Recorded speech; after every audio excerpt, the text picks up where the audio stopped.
Welcome to the Michigan Runner Show. Join us each time as we explore the people, the places, and the events that shape our great sport. Salty, Weislau. Usually go by Jane, so Janie feels really odd. But you're welcome to call me that.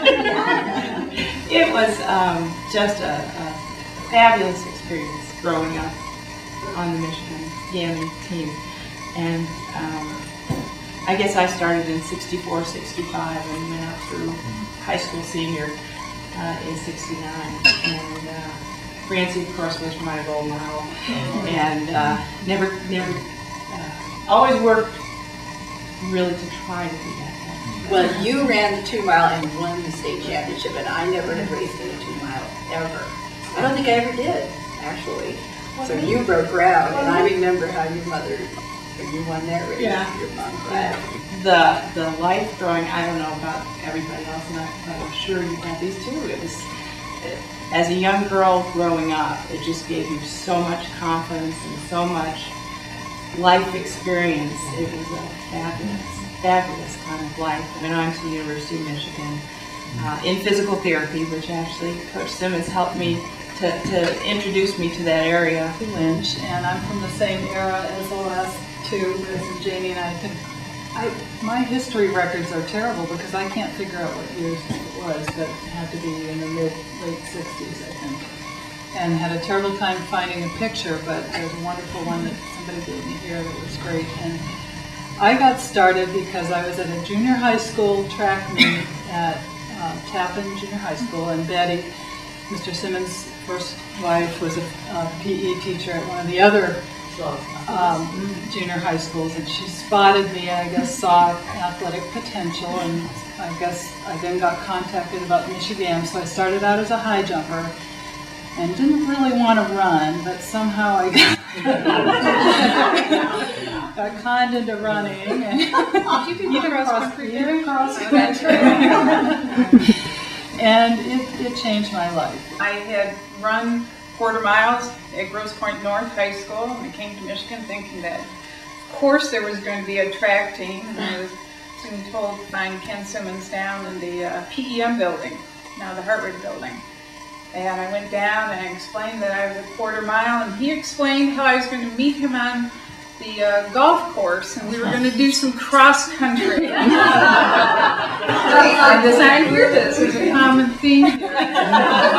So I had to finish. I almost died. It was 2 laps up and down the hill, and I remember going into the chute, and I do not remember walking out back into the chute. You'll be healthy your whole life. Well, I made it past the 50. I had to stop running in November for some foot surgery, but I hope to get back. So I'm banking on it, on your good word. Larson Burkhardt. Let's see, I'm from Saginaw, Michigan, and we did have one field day in junior high, 7th, 8th, 9th grade. And I won a couple medals. I didn't do too well in the high jumping, but I did the sprints, 75-yard dash and so on, and we equaled them, boys, marks.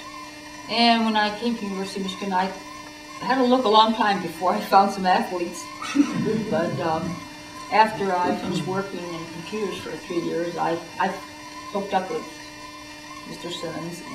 I think I wrote in the thing I sent in that I was one of the little kids, and Cammie and Sarah. So it was 1972, I think, because I was 11 years old, and my gym teacher at Burns Park Elementary brought me down to Yost Field to meet Mr. Simmons. And we used to run, I think it was a 300, whatever it was. But I loved it. I loved the 300. And I remember going down there. I think he brought 2 other girls, and I was the only 20, which was not my event. But, I was so excited the night before, and I had washed my shoes. And I got in the first lane was a washout, so I was put in lane number 2. And when I finished the race, my shoes were just like a bubbling mess.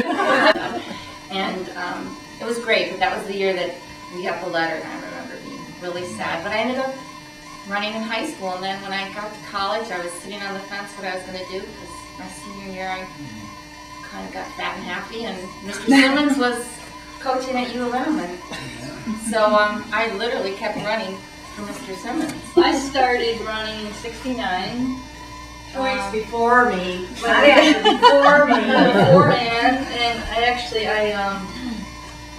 was a tomboy. No. My neighbor boys were running for the Dexter boys team, and I said, well, God, I'm such a better athlete than them. I should be able to run. And just happened that there was a picture of Carol in the news, the Arbor news for something, and my dad pulled it out and said, you want to go run there? I'm like, sure. Berg Peterson, Berg. I too, as a person, was very excited about the 600-yard dash, and that's where it all started with me, was the Presidential Fitness Award, and my PE teacher directed me to Michigammes, and my father as well was aware of Coach's program. I am Rabbit, and I'm not sure who named me Rabbit. Does anyone remember? I don't know. I ran for Ann Arbor Huron, the whole, self-image. It was fantastic. And I didn't run, and I didn't get roped into the cross country. I have a similar story. I was discovered at a Slauson track meet by some guy some older gentleman with a plaid cap on his head. But my experience was pretty different than the ones you get described of going to Waterman Gym. I had the fine carpentry bench made by Mr. Simmons, I think, delivered to my home. And my workouts were in the basement. Roberta and I both went to Pioneer High School together, in Slauson and Pioneer. But anyway, my story, I'll try to not bore you to tears, but it starts out where my dad and uncle were Ann Arbor High School runners and cross-country runners, track and cross-country, and they were dynamite. They were very good at it, and they had an enormous amount of love for it. Monahan. I started running for the Michigammes. I can't remember, I was 9 or 10, so it was 67 or 68, right around in there. I started with Coach James, was our neighbor, Don James, who was University of Michigan's offensive line coach.